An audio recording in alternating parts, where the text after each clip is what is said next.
Ya es de noche. Cae pronto el sol. Hace rato que es de noche. Me da igual. Para mí no hay diferencia entre el día y la noche.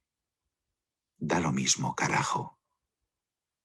Y estoy cansado de esto, de que todo me importe poco. Siento la rabia. Esa no me abandona, la muy pendeja.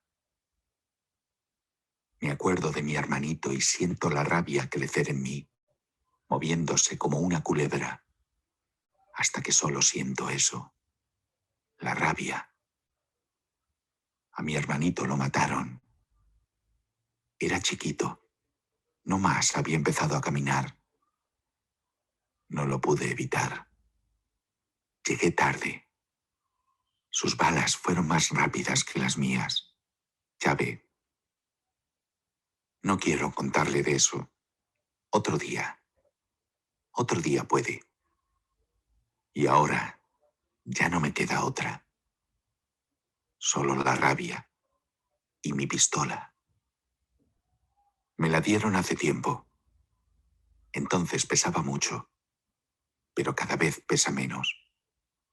Y pienso que si alguien me acompañara un ratico, hasta puede que no pensara yo en estas cosas, ya ve. Hasta puede. No veo a mi madre hace rato. A mi padre hace más. Ya no está. También lo mataron a él. Ya pues. Eso me contaron. Lo creí. Pero si alguien tuviera un ratico para mí, solo para conversar. Usted volverá mañana. Un poco de tiempo, no más. ¿Sabe? No recuerdo cuando me abrazaron por última vez. Solo recuerdo que daba calorcito.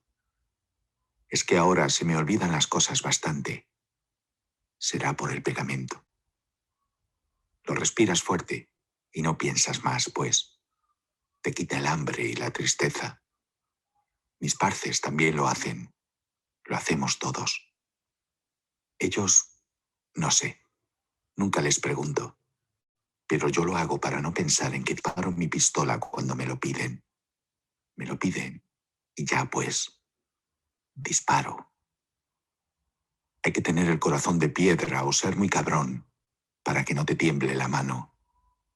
A mí no me tiembla, pero no creo tener el corazón de piedra.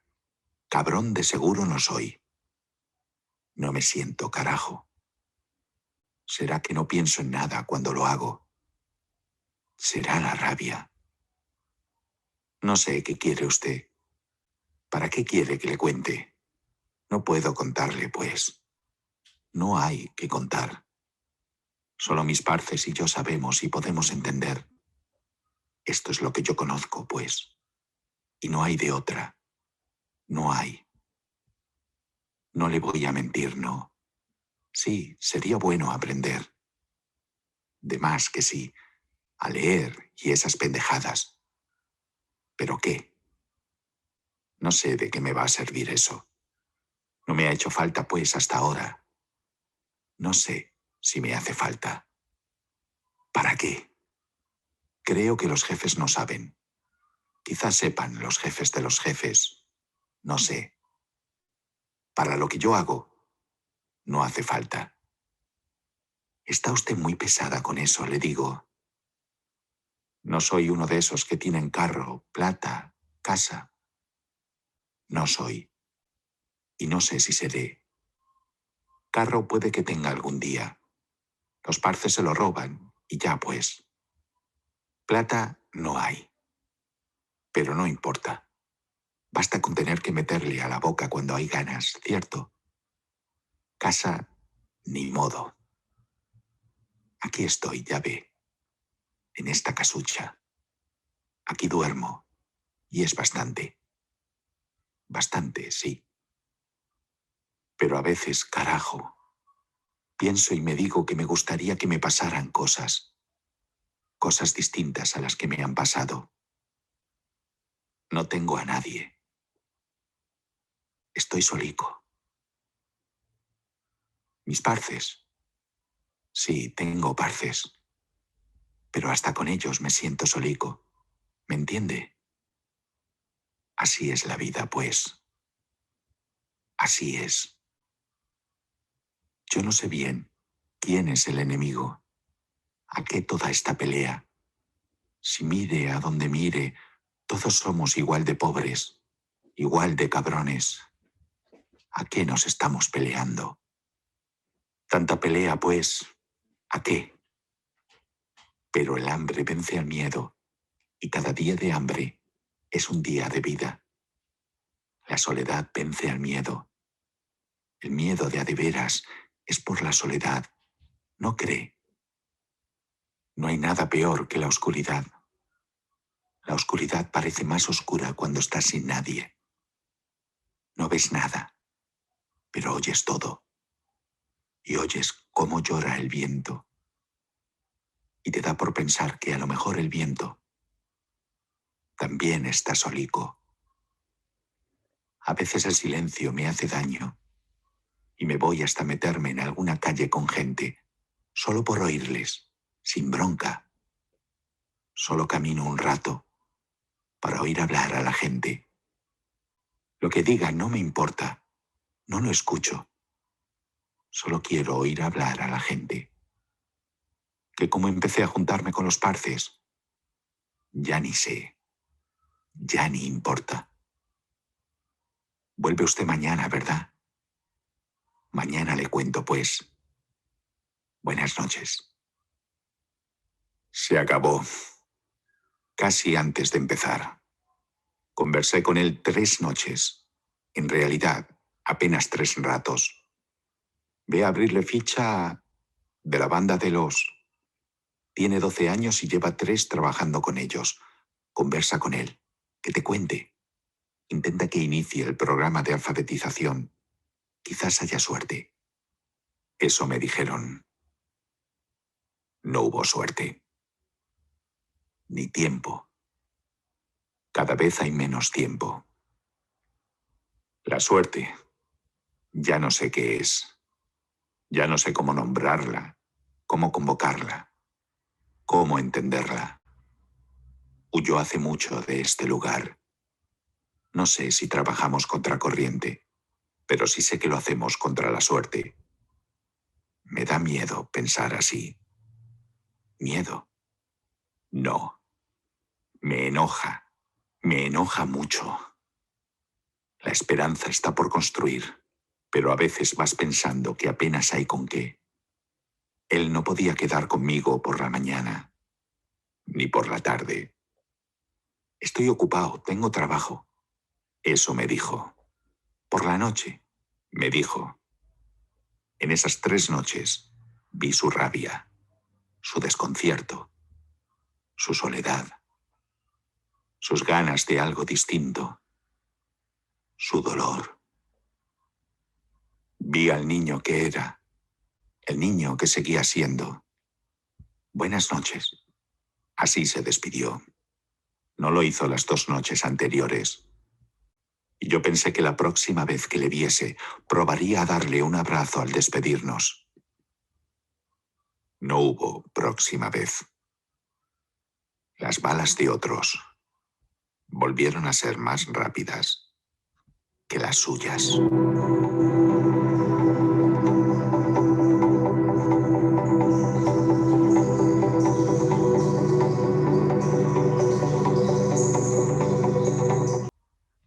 Muy bien, pues vamos a dar la bienvenida a la autora, Dora Sales, a Enrique Flores, que es el ilustrador, a Maribel Martínez, editora, y a Enrique Tapia, que ha sido quien nos ha deleitado con esta narración y este vídeo estupendo. Así es que muchas gracias y vamos a darles ya la voz, la palabra a ellos. Hola, buenas tardes, buenos días, no sé, depende de dónde esté cada cual. Me he puesto a hablar yo, no sé si hay un orden preestablecido, pero bueno, vamos a ir conversando entre todos y todas. Yo en primer lugar agradecer a la organización de esta feria por realmente convocarnos y por volvernos, ¿no?, a juntar tanto a Enrique Flores, el ilustrador maravilloso, que sin él esto hubiera sido imposible, ¿no? Porque cuando escribí este texto a lo largo de mucho tiempo, porque fue un texto que se cocinó muy despacio, yo me documenté muchísimo con material real y nunca me pude imaginar cómo ilustrar esto de una forma delicada al mismo tiempo que realista. Y realmente Enrique hizo una labor que, bueno, pues que a la vista está, ¿no? Lo habéis visto en el vídeo. Y que la historia encontrase su casa en la editorial López, que es una editorial de referencia en España y en todo el mundo iberoamericano, sobre todo por su compromiso también social, ¿no?, con historias que tocan temas sensibles, que tocan todo tipo de temas, no solo sensibles, también divertidos y también entretenidos, porque la lectura, sobre todo dirigida a la infancia, también tiene que cumplir, ¿no?, esa faceta de entretener, de motivar. Pues fue un lujo ya increíble, y contar con la amistad de Enrique Tapia, que hizo la presentación de este libro en su librería y que la abrigó con esta lectura suya que te sobrecoge, pues ya un lujo extra, ¿no? Yo no me quiero alargar ahora mucho más para empezar, porque me pondría a hablar y no pararía. Es lo que tenemos la gente que nos dedicamos a la docencia, que tenemos carrete, ¿no? Nos ponemos a hablar y no paramos, y pues le cedo la palabra a quien quiera para que inicie lo que quiera comentar, y a partir de ahí pues seguimos hablando.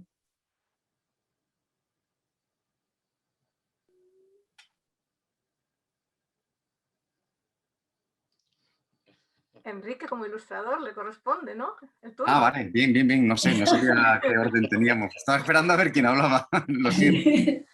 Vale, pues yo soy Enrique Flores y ilustré esta maravilla de texto de Dora. Hola Dora, ¿qué tal? ¿Cuánto tiempo sin verte? Hola Enrique. Hola Maribel, y hola quien esté al otro lado de la cámara esta tan...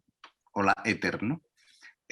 Bueno, pues nada, yo tuve el privilegio de que tanto Maribel, o sea, pues que confiasen en mí para ilustrar esto, ¿no? Es un encargo muy delicado, muy... Yo recuerdo cuando me llegó el texto y lo leí la primera vez, me quedé... Bueno, me asusté un poco, ¿no? Porque dije, joder, ¿y esto cómo se traduce a imágenes, ¿no? Porque es un texto muy fuerte y la imagen, o sea, si eres literal, pues sale un texto un libro, iba a salir un libro muy difícil de mirar, ¿no? Entonces, si lo hacías muy amable, tampoco, porque hay que acompañar las imágenes, tampoco podía rebatir lo que estaba diciendo Dora con sus palabras, ¿no? Entonces, bueno, pues no sé, yo lo hice lo mejor que pude. De las 1000 maneras que había de ilustrar este texto, afortunadamente, pues creo que tanto Maribel como Dora quedaron contentos con mi trabajo. Yo también, yo lo veo ahora, tiempo después, y pienso que es un trabajo digno y sobre todo que acompaña bien. O sea, yo aquí me veía como segunda voz intentando resaltar y no entorpecer la lectura y no estorbar las palabras de Dora y sobre todo la historia del chaval este, que es la historia de tantos chavales, ¿no? Nada más. Pues que un gustazo haber sido parte de esta aventura tan potente, ¿no? Y un gusto volver a veros y hablar de aquella experiencia. Pido la palabra. A ver, cuando llegó el texto de Dora a la editorial, creo que llegó ya acompañado de un esbozo de lo que podía ser la ilustración, por lo menos sí con el nombre del ilustrador. El texto ya de entrada nos convenció plenamente, o sea, fue unánime, o sea, nos estremeció, pero a la vez está escrito con tanta delicadeza, hay tanta poesía detrás de esa dureza, detrás de esa historia tan terrible, pero que no deja de ser un reflejo de la vida de muchos niños de la calle, de niños sicarios, de niños explotados, que no tienen a nadie, que están solos, que bueno, y el título, y oyes cómo llora el viento, o sea, ir a la búsqueda de, o sea, está rodeado de gente solamente para no sentirse solo, y no recuerdo cuándo me abrazaron por última vez. Es que es increíble. Entonces, lo teníamos clarísimo. Yo recuerdo que el proceso de producción del libro, o sea, con conversaciones con Enrique y esto nos parece cómo podría resolverlo así, otra propuesta, pequeños matices solo, pero matices que lo mejoraron, ¿no? Y en eso, pues, bueno, tengo que mencionar a Lorenzo, que tiene un ojo muy fino para ese tipo de cosas. A mí me gustó mucho desde el primer momento y a él también y al resto de la gente de Logue lo mismo. Y bueno, hicimos lo que pudimos para que la gente pudiera conocer esa historia, pudiera conocer ese libro tan, para nosotros, uno de nuestros preferidos. Había que darlo a conocer, había que presentarlo, porque la gente normalmente, por lo menos en este país, quieren libros fáciles, libros que les inviten a la risa, nadie quiere pensar, jiji, jaja, nos tapamos los oídos, nos cerramos los ojos. Pues ¿dónde? Pues bueno, pues Jarcia es el mejor lugar. La amistad con Nani de toda la vida, pero encima los libreros que tiene al frente y Enrique Tapia, que es una maravilla narrando y que montan unos shows terribles allí con cada presentación, y el conjunto de lectores y lectoras, niños, niñas, adultos del barrio, que en sus clubes de lectura, pero es que es increíble la participación, o sea, te sientes realmente feliz de decir, nuestro pequeño granito de arena, o sea, nosotros hemos contribuido a que esto saliera adelante, aunque sea una contribución pequeña, porque sin la autora, sin el ilustrador, no existiría el libro. Pero lo seguimos mirando, y lo seguimos leyendo, y lo seguimos abriendo, y bueno, y es increíble, y es la pistola ahí al principio, y claro, es como las películas, cuando aparece una pistola, al final se tiene que disparar. Y que dispare a las conciencias y que la gente piense un poco y haga algo por cambiar estas situaciones, ¿no? Pero bueno, hay algunos padres o madres cuando van a decir, bueno, ¿esto para qué niños? No, por Dios, quita. Y bueno, ahí estamos, en ese intento de llevar literatura de calidad, pues a todo el mundo, o sea, temas suaves, temas fáciles, pero también temas que te rasgan por dentro. Son los que a mí personalmente más me gustan, porque te hacen pensar. Alguien dijo, y curiosamente fue nuestro distribuidor de Colombia, ahora la distribuidora es la misma, pero él ya no está al frente, Carlos Montoya, en una feria con este libro y luego con otro, no recuerdo cuál era, decía, Logue es la editorial que hace libros que te hacen pensar. Dice, y es lo mejor que tiene, que te hacen pensar. Y bueno, no quiero hablar más. Responderé preguntas, cedo el turno a Enrique Tapia. Pues bueno, la verdad es que fue así, es una gozada narrar un texto como este. Y es una gozada además utilizar las imágenes de Enrique, porque es que son, creo que va todo perfecto. Yo recuerdo, bueno, en la librería Harcha, la librería Harcha es una librería que lleva abierta desde el año 74, yo trabajo en ella. Estamos en un barrio periférico de Madrid, en Vicálvaro, un barrio muy periférico de Madrid, un barrio con mucha dignidad y mucha lucha y mucha conciencia. Y allí en la librería Harcha pues he hecho un montón de presentaciones y entre ellas, una de ellas fue este libro, ¿no? Que nos lo propuso Maribel y además nos ofreció poder contar con Dora y con Enrique y evidentemente, pues claro, pues es que quisimos, evidentemente. Y presentamos el libro allí, más o menos un poco con el esquema de cómo lo hemos presentado aquí ahora, y fue un acto precioso. Fueron un montón de tanto adultos y adultas como niños y niñas, algunos de ellos incluso bastante pequeños, y lo cual añadió un factor emotivo, yo creo que muy importante. Bueno, creo que derramamos lágrimas todas las personas que estábamos allí. Algunas se nos escapó, algunas personas más de una. Fue un momento muy bonito.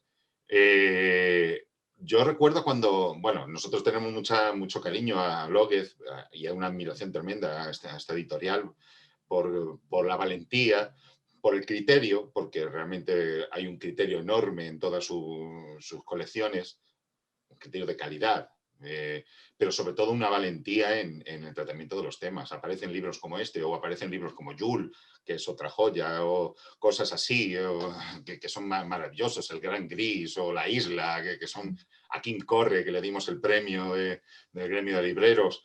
libros que no rehuyen tocar lo que sea, ¿no? Lo importante es cómo lo tocas, ¿no? Y con este álbum, cuando nos llegó, bueno, yo recuerdo además que le dije a Rocío de la librería, por favor, yo tengo que leer esto. Esto es una maravilla, vamos. Esto es una maravilla. Y pudimos contar con Dora y con Enrique, que fue un encuentro maravilloso. A mí me fascinó mucho el proceso que contó Dora, ¿no? De todo el tiempo que tardó en elaborar este texto, ¿no? Que es una parte que se te escapa, ¿no?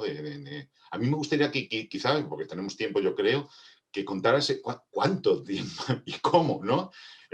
Y otra cosa que también, yo daría paso también a Enrique, es cómo carajo se dibuja la ternura de algo así, ¿no? Es que me fascina. Dora, si puedes.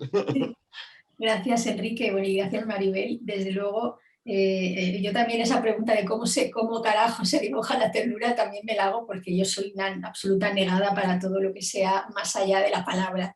Y entonces en eso necesito un compañero como Enrique que le ponga este arte visual y además que sepa con unos trazos tan delicados captar tanto la tristeza como la ternura, como toda la gama de sentimientos que aborda este texto están ahí, están en las ilustraciones, y cuanto más las miras, cada vez que las miras yo veo algo diferente, o sea, que como que están muy vivas, ¿no? Son ilustraciones que tienen alma realmente. El proceso de escritura de este libro fue un proceso muy, muy largo, aunque el texto sea corto relativamente, pero fue un proceso largo porque yo estaba investigando sobre trabajo infantil para otra cuestión y tenía muchísima documentación recopilada y cada vez me ponía más enferma, porque realmente ya el tema del trabajo infantil, de lo que sea, en el ámbito que sea, es un tema muy duro, es un tema que de hecho encaja mucho con lo que se ha comentado en la inauguración de esta feria tan importante, ¿no? Los objetivos que se han marcado de desarrollo sostenible por parte de la UNESCO para la Agenda 2030, que ojalá no queden en papel mojado, porque a veces las instituciones, sobre todo las muy grandes, hablan y hablan y hablan, y luego pues al final la vida pasa y arrasa y sigue pasando. Y entonces, como parte de esos objetivos de desarrollo sostenible, de hecho prácticamente todos tienen que ver con esta historia, que es una historia de la vida de muchos niños y muchas niñas que están realmente viviendo situaciones muy dramáticas, ¿no? De hecho, el primero de los objetivos de desarrollo sostenible es el fin de la pobreza, y esta historia toca eso, toca el fin de la pobreza, que es probablemente es una utopía, pero por lo menos ir acabando con tales desigualdades y tan impresionantes, ¿no? El segundo objetivo de desarrollo sostenible es el hambre cero, y también hay hambre en esta historia, también hay hambre. Es un niño que a veces, para olvidar que tiene hambre, esnifa pegamento, que eso es algo que no me he inventado, porque yo no me he inventado absolutamente nada para esta historia. Lo duro y lo más triste es que está hecha de muchos cachitos de muchas historias reales. Y yo he visto niños esnifando pegamento, yo lo he visto literalmente en Lima, en zonas periféricas de Lima, y en muchas otras también sucede, no es algo que yo me haya inventado. En fin, esta historia surge de eso, ¿no? de una rabia, por ponerle nombre, de un desgarro, ¿no? de descubrir historias muy duras dentro del contexto más amplio del trabajo infantil, de descubrir... porque hay muchos niños y muchas niñas que trabajan en el mundo, desgraciadamente, en fábricas, haciendo ropa, que muchas de las personas que vivimos en países más favorecidos nos ponemos, o hay gente que se pone, o a lo mejor no sabemos que nos estamos poniendo ropa hecha por niños y niñas en situación de explotación en distintos países. Y una de las, digamos, realidades del trabajo infantil, una de las más terribles, porque otra de las más terribles que no me atreví, porque dudé mucho, ¿no? Antes de empezar a escribir esto, otra de las más terribles es la relativa a la explotación sexual de menores, que sobre todo afecta a niñas, pero también a niños, ¿no? Y eso ya me pareció, bueno, lo de utilizar a niños como sicarios, como mano de obra barata para para redes, ¿no?, de narcotráfico y demás, me parece terrible, pero lo otro, pues no sé qué es, en fin, todo es horrible, pero una de estas posibilidades más terribles, porque era la de los niños sicarios, que son utilizados desde muy pequeños, son niños de la calle, son niños que viven ya en situación de extrema pobreza, en familias muy desestructuradas, y las bandas, ¿no?, sobre todo el narcotráfico en diferentes países, no es una realidad que afecte a un país concreto, ¿no? Los utilizan, pues eso, como mano de obra barata, y son niños que están muy empobrecidos, la mayoría de ellos están o drogados o por voluntad, entre comillas voluntad, porque son niños que evidentemente no eligen, tú no eliges, no viven una vida en la que puedan elegir realmente, ¿no? Y entonces en ocasiones se drogan pues para olvidar que tienen hambre, como le pasa al niño de la historia, y en otras ocasiones porque les llevan a ese consumo para tenerlos más controlados, ¿no? Y que sean todavía más manipulables y más vulnerables en manos de quienes manejan esas redes. Y entonces son niños que realmente, lo duro de esto es pensar que ellos están cometiendo realmente pues actos criminales, están asesinando sin pensar ni un segundo, ¿no? Pero son niños que son víctimas de adultos que les han robado la infancia, víctimas de esas personas y víctimas de un sistema realmente de unas desigualdades a nivel global terribles, ¿no? Ahora cuando ha hablado Maribel y ha dicho que lo que le gusta mucho es cuando le dicen que López no rehúye tocar la vida, es que efectivamente esto es la vida, es que por duro que nos parezca, historias como esta están sucediendo no a 1 o 2 niños de manera excepcional, que ya sería duro, es que está sucediendo muchísimo. Han muerto miles de niños en fuegos cruzados en este tipo de situaciones de explotación y de narcoviolencia. Y sigue sucediendo. Lamentablemente no es algo que sucediera en un momento determinado, hace unos años, no, es que sigue sucediendo.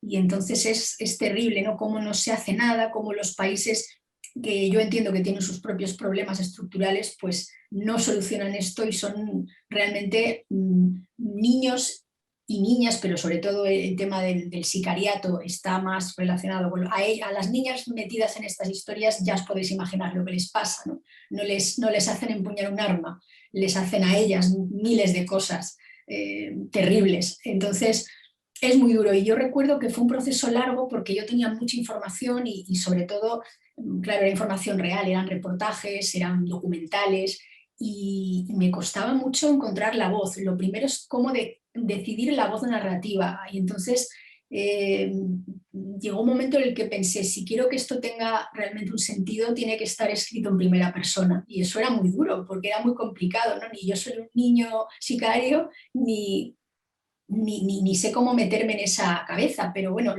creo que más o menos se consiguió. Decidí que tenía que estar contado en primera persona.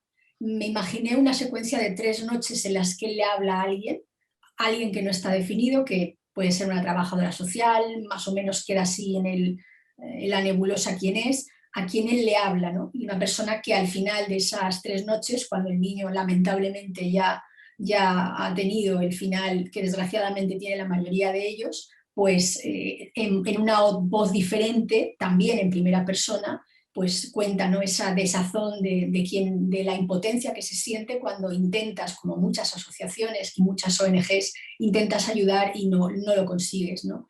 Y entonces lo que también me preocupó y tardé mucho en encontrar el tono fue en no ubicar al niño en ningún lugar, tampoco para no caer en ningún estereotipo de es que, yo que sé, en X país pasa esto, no, es que esto pasa en varios países. Entonces busqué que el niño tuviese una voz latinoamericana, pero no de un país concreto. Entonces eso fue luego una labor un poco como de orfebrería lingüística, porque hay mucha polisemia en el español de América, hay palabras que pueden significar muchas cosas y yo no quería que en ningún país ninguna palabra diera lugar a una mala interpretación o no se entendiera. Entonces hay palabras de español mexicano, hay cosas del español colombiano, el concepto del término parces, que es como compañeros o amigos, es colombiano, pero el niño no habla en colombiano, en español colombiano, en español mexicano, habla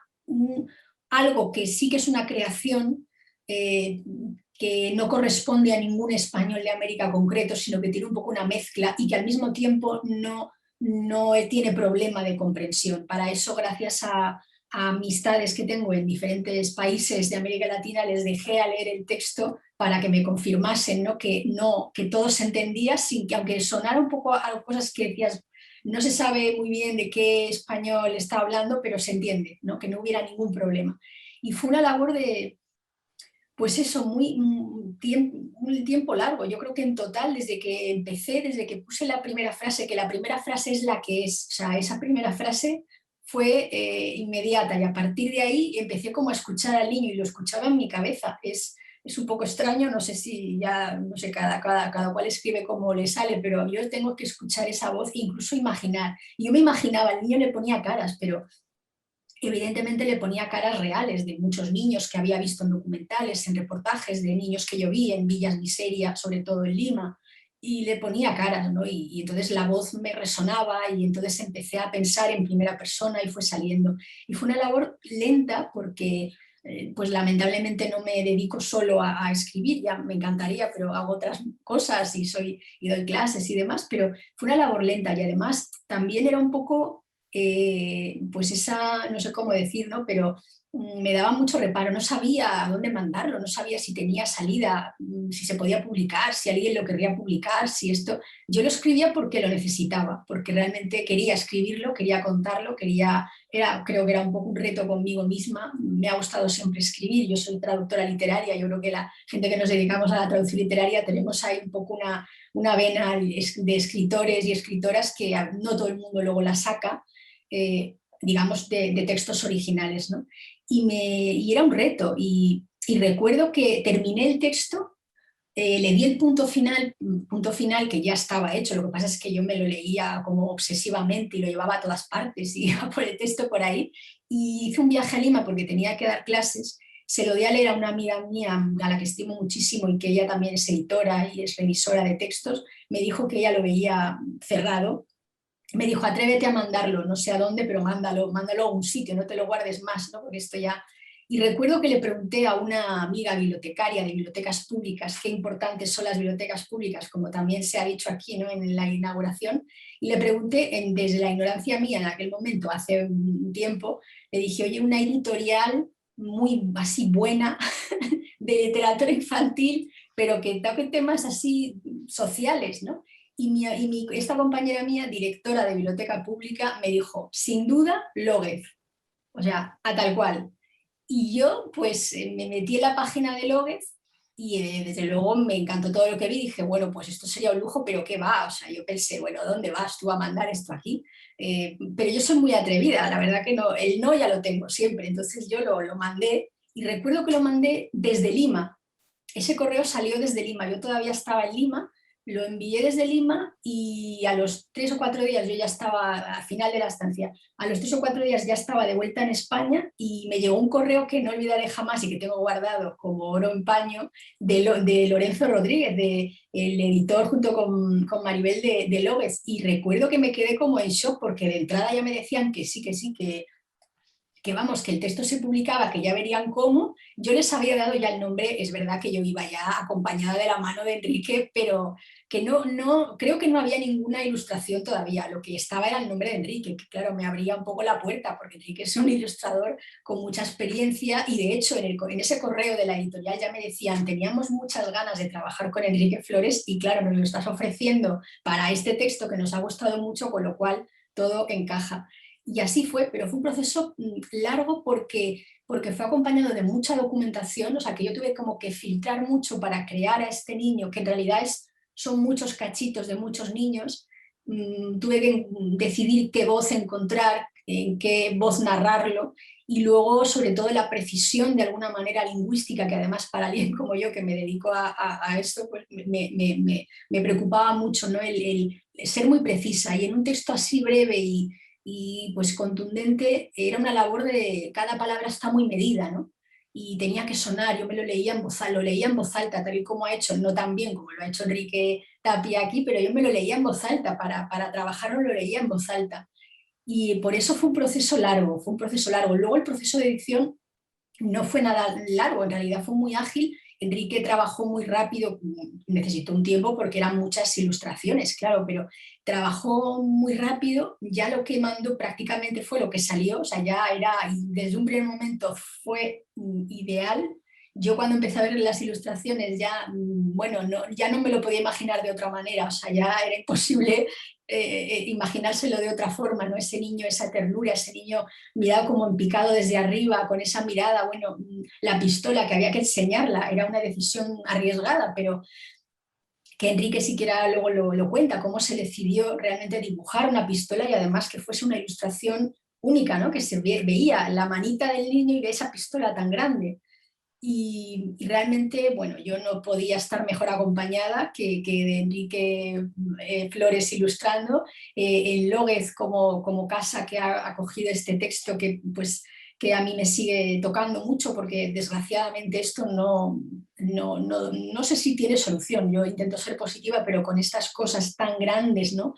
Tan duras y que no son cosas excepcionales, desgraciadamente, que realmente le suceden a muchos niños, y que están tan arraigadas, ¿no? Pues me cuesta no pensar en positivo, pero me cuesta en pensar que esto se vaya a solucionar. Entonces, yo no puedo sino más que estar agradecida a Lóguez, ¿no? Por haber querido publicar este libro, por haberse atrevido y sobre todo por eso, porque lo seguimos compartiendo y lo seguimos difundiendo, porque hay un dicho que a mí me gusta mucho y es que la lluvia fina también cala.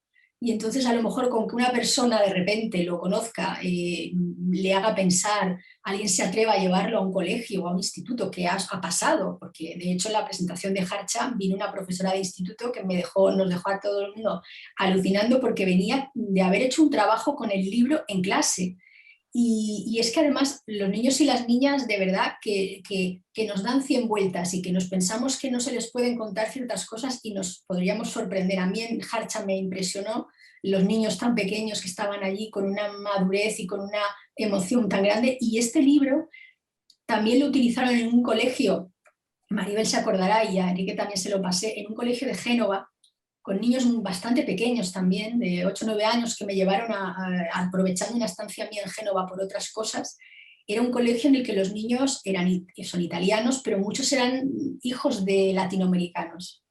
Y entonces eran niños que hablaban, la mayoría de ellos hablaban bastante castellano. Y habían trabajado el libro en clase, habían hecho un póster entre todos con habían trabajado el libro en clase, niños pequeñísimos, y estaban, alucinando. Me hicieron una entrevista que aquello parecía el tercer grado, porque de verdad me hicieron unas preguntas que yo creo que mucha gente adulta no llegaba a tales preguntas y yo salí de allí emocionada. Y luego los niños pues me abrazaban y una cosa que fue increíble. Y realmente creo que es un texto que yo creo que genera a lo mejor más resquemor en padres y madres que lo que quieren es eso, la lectura fácil, que el niño se entretenga, que se duerma, no sé, y no se atreven a lo mejor a contarles estas cosas a sus hijos y se sorprenderían porque al final los niños y las niñas son realmente muy inteligentes, no tienen ningún tipo de filtro de ninguna manera y lo que se dan cuenta es de eso, ¿no? De la suerte que tienen ellos y ellas de tener una casa, de tener una familia y la mala suerte que tienen niños como este y que sepan que hay niños como este, yo creo que es importante. Yo creo que es importante. Así que, voy a darle la palabra a Enrique para que nos cuente cosas sobre las ilustraciones, porque yo me puedo hablar y hay que pararme los pies. Tenemos algunas preguntas por aquí, si os apetece, que tenemos una que nos están diciendo aquí es ¿dónde podemos comprar el libro? ¿Se puede encontrar por internet? ¿Dónde lo podemos encontrar? Pues primero en la librería si pueden, en Harcha. Podéis, y si Harcha os pilla cerca, pues eso que os agradecemos. Pero vamos, en fin, fundamentalmente en la librería, sí. Si no, está el cauce de todostuslibros.com, que es la página que ahora mismo ya se ha convertido en una página de venta también, que está creada a través del gremio de libreros y en el que todas las librerías independientes que hemos querido formar parte, pues incluida Harcha, evidentemente, pues estamos metidos en esa plataforma. Es una plataforma de venta online, de consulta también y de encontrar libros en cualquier lado, cerca de tu lugar de de residencia o de donde puedas adquirirlo, o con envío, evidentemente. Yo creo que todos estos libros es una plataforma, si no tienes acceso a una librería cercana, pues realmente interesante en ese sentido, ¿no? Yo ya contesté. Ay, no me oigo. Un momento. ¿Sí? ¿Me oís? Sí. Sí, te vimos. Yo había contestado en el chat a Juan José Salado y Sí. le ponía, sin duda, librería Hatcha. Tienen página para venta online, pero bueno, lo hago extensible, lógicamente, a cualquier librería de todostuslibros.com. Lo que está claro es que donde no se puede comprar es en Amazon, si queremos que pervivan las librerías. Eso es, vamos, es el catecismo. Yo lo repito siempre. Y tendríamos que hacerlo todos. Pregunta Exacto. Juanjo otra cosa para vosotros, para los 4 panelistas, y es desde Fiberlibro, ¿cómo podemos colaborar para dinamizar el sector de la cultura iberoamericana? Generando además economía para escritores y escritoras, ilustradores, editoriales, narradores, etcétera, realizadores de vídeo. Pues, Muy difícil. pues haciendo eventos como este, ¿no? Por ejemplo, claro, la pregunta es muy amplia, es muy complicado. Dinamizar el sector de la cultura, pues yo creo que, por ejemplo, este es un ejemplo en ese sentido, ¿no? Hacer encuentros de la modalidad que sea. Lamentablemente ahora estamos en medio de una pandemia que impide que haya una presencialidad total, pero eventos como este yo estoy convencida de que pueden generar, ¿no? El que unas personas conozcan a otras, de que haya gente que vea que hay un ilustrador fabuloso en España que se llama Enrique Flores y le llame para algo, o que vea que hay una editorial tremenda y se meta en su página web y vea su catálogo. Pues eso, que generando ventanas de este tipo, que además yo creo que la modalidad virtual permite, justamente para un tema transatlántico, facilita mucho más las cosas, aunque nos encanta ir a los sitios y tomarnos luego un café o lo que sea, claro, pero si no se puede, pues los eventos así, además de cultura abierta, que también es una de las cosas importantes, ¿no? Dentro de los objetivos de desarrollo sostenible, el generar materiales, contenidos, encuentros abiertos, ¿no? De cultura abierta. Entonces, yo creo que una iniciativa como esta sería un ejemplo de cómo poder dinamizar el sector cultural entre los dos lados, ¿no? del Atlántico.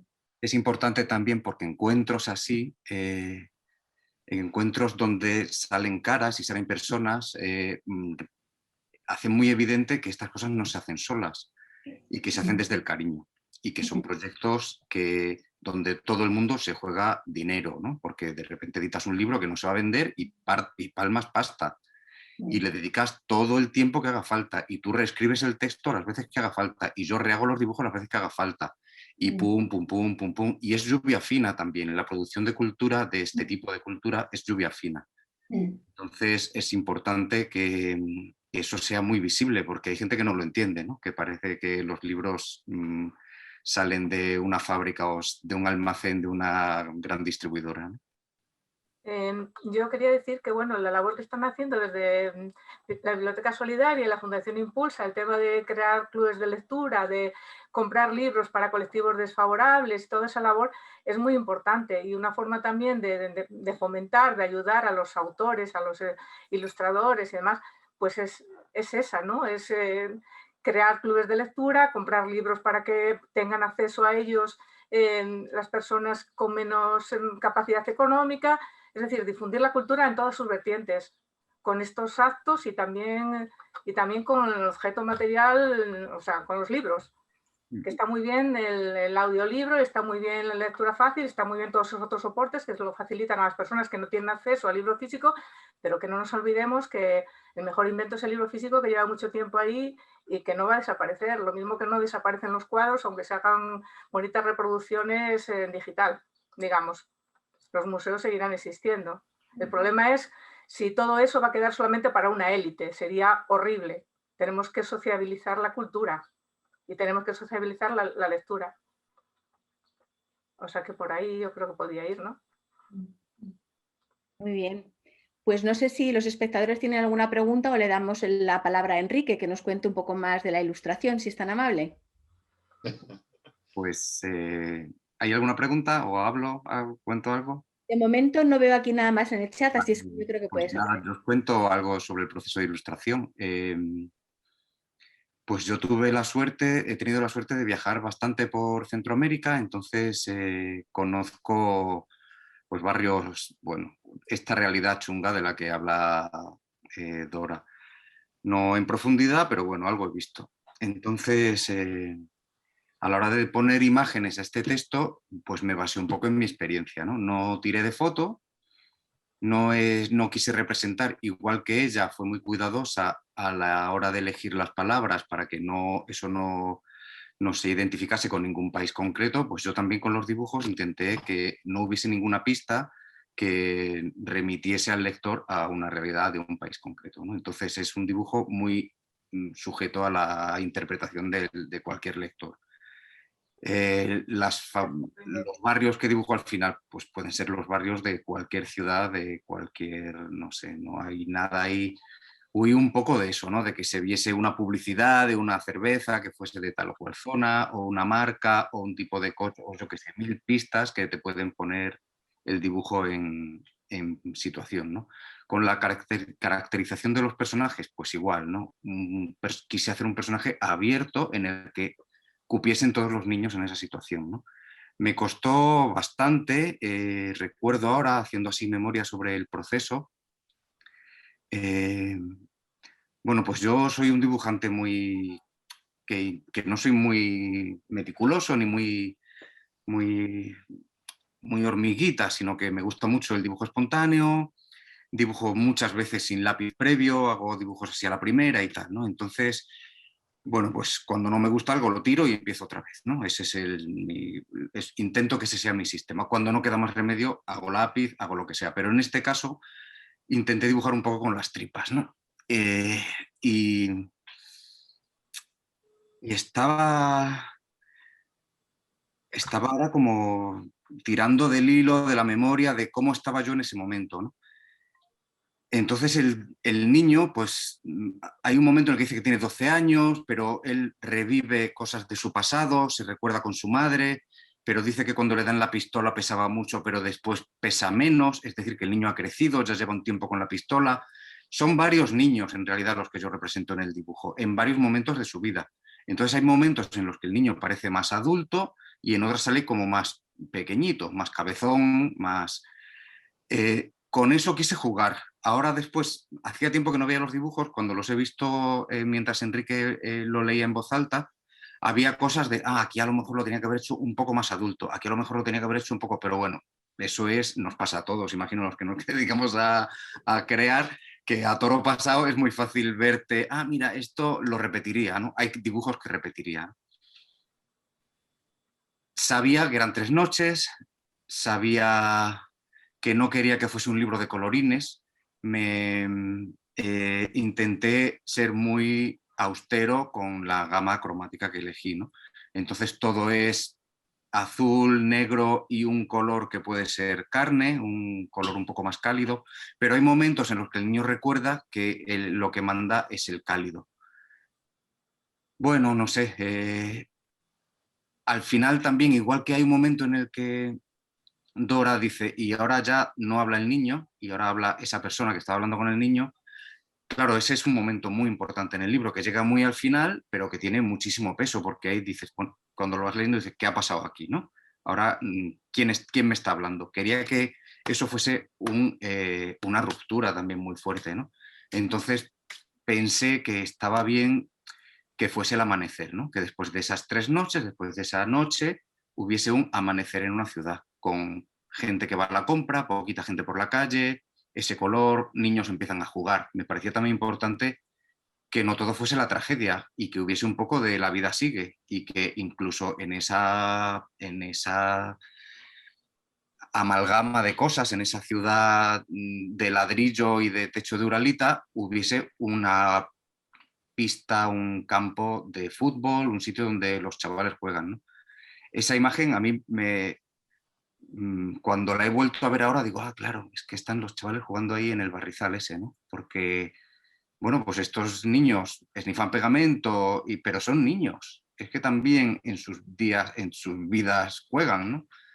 Y en sus vidas hay amaneceres y empieza otro día y a ver cómo va a ser ese día, ¿no? Entonces, bueno, remarcar eso y que hubiese esa secuencia de amanece en la ciudad me parecía importante y una buena manera de cerrar el libro, ¿no? Que el texto lo cierra muy bien, pero no sabía muy bien eso en dibujos, no quería que saliese ese adulto, ¿sabes? Hay un momento en el que el adulto sale, pero sale como los pantalones o algo así, ¿no?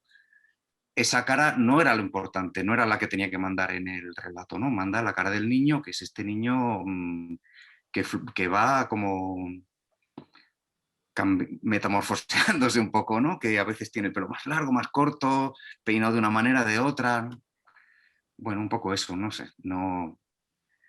Os quería preguntar, en el Observatorio del Futuro estamos muy preocupados y estamos ocupados, más que preocupados, ocupados en cómo vamos a diseñar el próximo futuro, cómo va a ser el futuro en el que ya estamos casi viviendo, ¿no?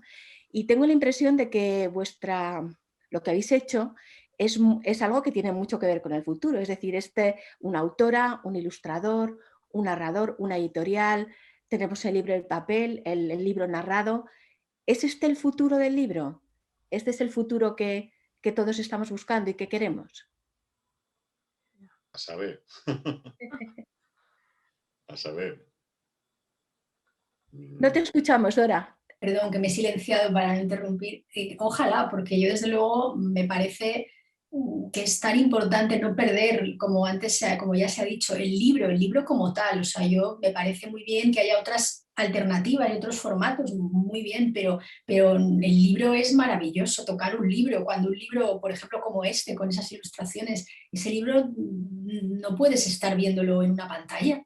Ese libro tienes que tocarlo, tienes que, no sé, o sea, que ojalá a mí yo, por ejemplo, no tengo reader, no soy nada moderna para estas cosas y me gusta mucho el libro físico, ¿no? Me encanta meterme en una librería y perderme por allí en los pasillos, me encanta meterme en una biblioteca y no saber dónde estoy, o sea, me encanta. No sé si a mucha más gente le encanta, ojalá sí, creo que sí. Y yo creo que la manera de hacerlo es eso, desde la educación, desde que los niños y las niñas son pequeños, que el fomento de la lectura no pierda, ahora que se habla tanto de la transformación digital, que yo entiendo y de hecho como docente la vivo y sé que es muy importante, pero que no pierda la esencia del tocar un libro, del compartirlo, del prestárselo, Entonces, creo que ahí la labor desde la primaria es muy importante, que todo el fomento de la lectura, por mucho que se incorporen también como alternativas las versiones digitales y todo esto, que sí, que es muy importante para motivarles porque les engancha, sí, pero el libro dáselo físicamente. Yo me acuerdo pues eso, de esta escuela en Génova, que es una escuela pequeñita de un barrio un poco marginal de Génova, con niños, sobre todo hijos de inmigrantes latinoamericanos, que habían hecho una inversión y habían comprado 2 o 3 ejemplares del libro.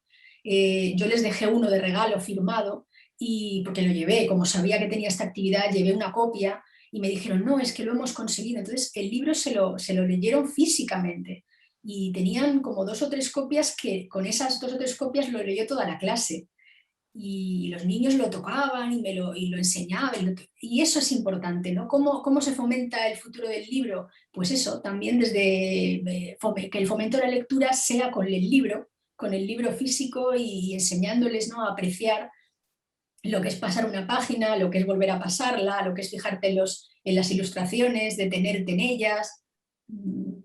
No sé si estoy contestando o me he ido por, por los cerros pero yo creo que la labor del fomento de la lectura desde la primaria es muy importante. Se habla mucho de ella y se hace, pero bueno, hay que hacer una labor todavía más intensiva y sobre todo que la incorporación de las alternativas digitales no puede ser a costa del libro, es decir, tiene que ser como una opción que acompaña, que tiene que estar medida, pero siempre también a través del libro, ¿no? El libro tiene una cosa muy bonita, con lo que voy a decir ahora tampoco descubre América, claro, y es que deja mucho espacio abierto a la imaginación. O sea, que tú marcas el ritmo de lectura. No es como un audiovisual que te sientas y tú vas tragándote la historia al ritmo que decide el creador o el editor o el director, ¿no? En el libro tú tienes mucha capacidad de intervenir. Y después hay otra cosa que es alucinante, y es que un chaval ve un libro físico y entiende que replicarlo está a su alcance. O sea, un chaval no puede hacer una película porque no tiene los medios, porque, bueno, es complicado, interviene otro presupuesto. pero cuando ve un libro o un TVO o algo en papel, impreso o tal, se va a su casa y con un lápiz y un folio puede hacer algo parecido. Entonces, que el objeto libro sea multiplicable con facilidad es muy importante, porque estás generando que la bola siga creciendo, ¿no? Yo desconfío mucho de cuando nos empaquetan y nos venden y nos plastifican muy bien un producto que no nos deja no sé, que lo ramifiquemos, ¿no? En el libro no es así. Bueno, eso pasa también un poco con el tema de las películas, ¿no? O sea, libros, historias narradas, o sea, novelas llevadas al cine. Si has leído la novela y luego ves la película, ¿con qué te quedas? O sea, tiene que ser es otro producto totalmente distinto. Tiene que ser muy buena la película para que te haga, la sitúes por encima de la novela, pero será diferente. O sea, lo normal es que sea la novela la que, porque te da libertad de imaginación y tú piensas y estás viendo a los personajes con unas características definidas y luego los ves en la pantalla y dices, no, yo no me lo había imaginado así. O sea, ya hecho, o sea, totalmente ya la imaginación. De hecho, ¿por qué se quedan los niños y las niñas embobados ante una pantalla?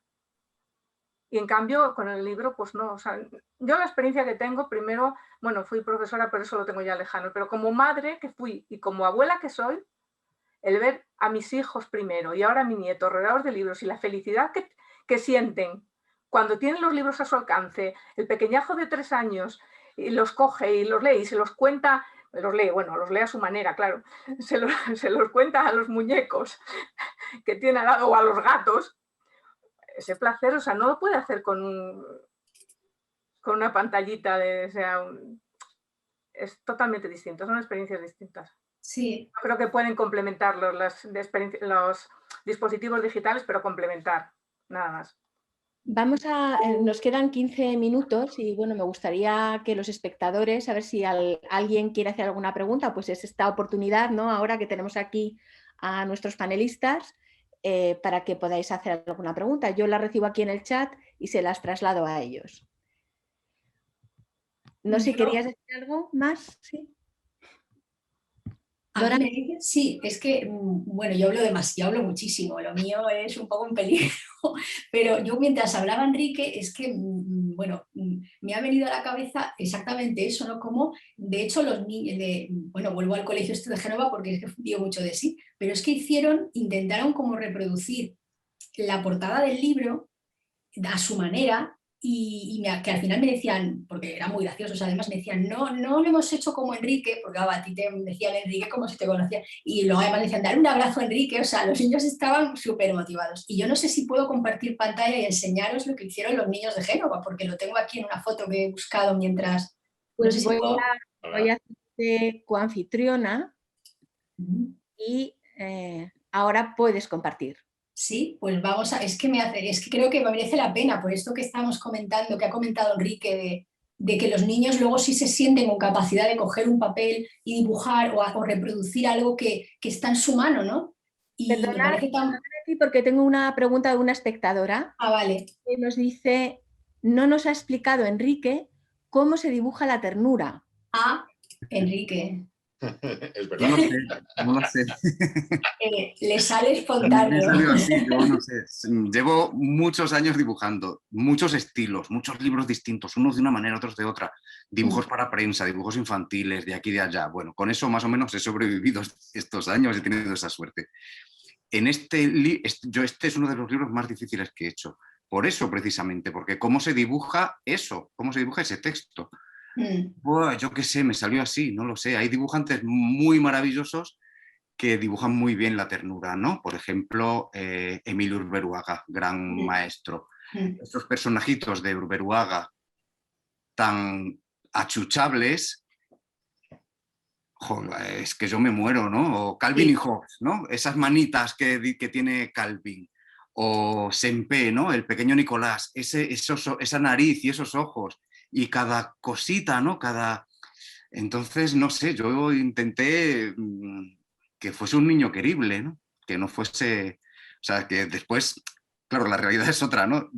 Vas por la calle por según qué sitio y ves unos niños y no les quieres dar un abrazo. O sea, ves unos niños enlizando pegamento en según qué esquina y no les quieres dar un abrazo, ¿no? Pero claro, aquí tienes que representar no esa realidad momentánea de este me genera desconfianza, sino que hay detrás, porque este chaval está donde está y que hay detrás, ¿no? Entonces vamos a intentar, que es lo maravilloso de la historia, ¿no? Que te hace hurgar, querer hurgar en una realidad que a priori rechazas, ¿no? Pues un niño que esnifa pegamento con una pistola, pues ya cómo empatizas con él, ¿no? Y sin embargo el libro, el texto consigue que empatices, ¿no? ¿Cómo se dibuja la ternura? Pues respuesta a quien haya hecho la pregunta. Lo siento, pero no lo sé, no puedo contestar. No sé cómo se dibuja la ternura. Con cariño, supongo, ¿no? Lo ha preguntado Celia, ¿eh? Pues Celia, con cariño. Yo puedo compartir pantalla y os enseño.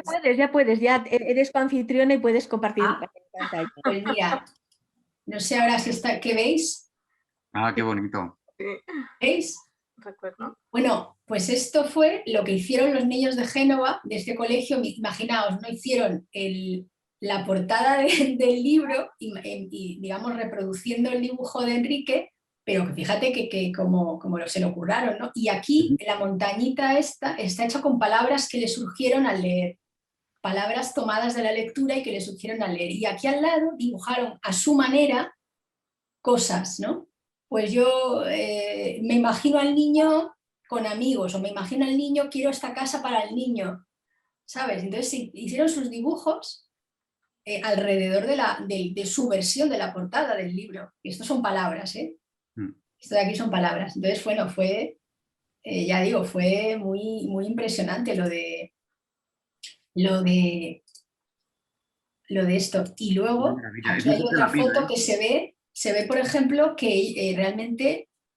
no, es que deja de compartir, vale, sí, dejo de compartir y ahora si vuelvo a compartir y comparto esto, se ve, no sé qué se ve ahora. Se ve. Sí, se ve. ¿Pero qué se ve? Se ve una foto de un aula con unos profesores, niños... Vale, es que yo no sé qué veo. Vale, sí, perdona, tengo tantas cosas abiertas. Pues esta es la clase y fijaos, ellos tenían pues dos ejemplares del libro, ¿eh? Con 2 ejemplares trabajó toda la clase y ahí los tienen. Y aquí tenían sus cuadernos con sus preguntas, o sea, y son niños muy pequeños, que tenían 8 años. Y trabajaron el libro, no imagináis cómo. Y esto me lo hicieron como de sorpresa, ¿no? Era el trabajo que habían hecho de sorpresa. Haciendo eso, es que me lo ha recordado Enrique al decir que luego los niños con un libro físico pueden irse ellos también a dibujar o a aún coger un papel y lo ven posible. Claro, y mira, si ven una película no hacen después un remake no, de la película porque no tienen esa capacidad, ¿no? no. Pero con un papel y un lápiz sí se puede hacer un TV, un libro, nuevas aventuras de... O sea, se les pueden proponer miles de actividades, ¿no? Y están a su alcance. Sí. Ya, bueno, yo estoy aquí, no se me ve, pero es que tenía un niño encima porque estaba muy emocionado y se puso un poco a llorar, porque además este niño era hijo de padres latinoamericanos y le hacía mucha ilusión hablarme a mí en castellano. Y entonces estaba así un poco sensiblón y yo lo cogí y lo tenía encima. Y él tenía su libro ahí que lo quería coger. Y esta niña era muy pequeñita, esta niña era muy pequeña. Pero ya veis, niños muy pequeños leyendo este texto y aquí están más felices que nada, o sea, y las preguntas que hicieron fue impresionante, o sea, que se puede trabajar un libro de estos en un aula y se puede, desde luego, contarles la vida, claro que sí, claro que se puede. Yo no recuerdo muy bien los detalles de lo que comentabas de la profesora de Harcha que sí. enseñó los trabajos, pero yo lo recuerdo, sí. Recuerdo la sensación de jolín. Aparte ya de las propias aportaciones de los chavales, que allí había niños, pues te diría de 6, 7 en adelante, ¿no? Total. Un texto como ese, oyendo un texto como este, y varios de ellos participaron luego al hacerlo. Bueno, nos dejaron a las personas adultas, nos dejaron con los ojos como platos. No solo lo que has captado de la historia, sino la reflexión que estás haciendo sobre esa historia, ¿no? Creo que era Sandra Movilla, la profesora. Sí. Creo que sí, no sé si en esa presentación o fue en otra, pero hace un trabajo muy bueno. Sí, fue Sandra, que es Bueno, pues guía nos de la ha librería. pasado el tiempo volando. Vamos a dejar bueno, muchísimas gracias a los espectadores, a los panelistas. Queremos recordar, y oyes cómo, ¿me decís el título? Así los 4. Cómo llora el Llora el viento. Cómo viento. llora el viento. Y oyes cómo llora el viento. Muy bien, y lo podemos encontrar en la librería. En la librería Hachas, en la En librería Hachas, pero en Hachas Hachas sobre siempre. todo. Harcha a conseguir Y además también online, lo hacemos llegar. Muy bien. Y no, Y pues a través de todos tus libros. Para los de América Latina, recomiendo que entren a la página de Logger y vean donde pone distribuidores internacionales y ahí ya, según qué país, pues ven dónde tienen que pedirlo. Porque cada país, pues algunos venden online directamente, pero también a través de las librerías, los canales de librería de esos países, pero la información se la darán en el distribuidor. Pues voy a pedir, por favor, a David Martínez y a Roxana que enciendan su vídeo para ya despedirnos todos. Daros las gracias a todos por estar aquí y A vosotros. que ha sido realmente un Gracias. placer, ha sido una gozada teneros aquí, de verdad. Igualmente. Muchísimas Un abrazo virtual para todos, hasta la Eso próxima, es. que será físico. gracias. Aquí está Roxana, aquí está David. Gracias, ha sido Bueno, gracias, mil gracias. Gracias, ha sido fabuloso, he disfrutado tanto. Mabel, muchas gracias por ponerlo todo tan fácil. Contigo da gusto. He puesto un par de comentarios en el chat que no es un cumplido y tú lo sabes. Hace 15 años te otorgamos aquí en Castilla-La Mancha un premio y tuve la ocasión de conoceros en persona a ti y a Lorenzo. Y bueno, ya estaba diciendo, ponía ese comentario en el chat que para el año que viene propongo en la que será la segunda feria del libro y la lectura a nivel iberoamericano, generar ese premio y yo ya tengo a mi candidata, a mi editorial candidata. Y me ha parecido una delicia, me ha parecido una delicia la forma en la que habéis tenido de presentar esta joya de libro, porque realmente es un regalo. Y bueno, ojalá nosotros desde Biblioteca Solidaria, además de favorecer los formatos accesibles, como decía Maribel, llevamos 12 años educando para el desarrollo, educando para la convivencia, educando para la paz, educando para la igualdad. Creemos que ese es el camino que hay que seguir y en esta línea que iniciábamos este año, como bien apuntaba Gloria, desde un enfoque de cultura sostenible, vamos a seguir en esas y bueno, con pequeños actos como estos seguramente contribuimos a ello. Gracias. Gracias a todos, de verdad. A espectadores y a panelistas os queremos recordar que esto sigue, que este es el principio de esta estupenda feria, que no olvidéis entrar en la web, que os podéis inscribir en cada actividad, pero son inscripciones individuales en cada actividad, que vamos a estar todos allí esperando, que estamos encantados de recibiros y muchísimas gracias desde Fundación Ciudadanía, desde Fundación Impulsa y desde el Observatorio del Futuro. Muchísimas gracias a todos. Nos vemos pronto. Gracias. Hasta pronto.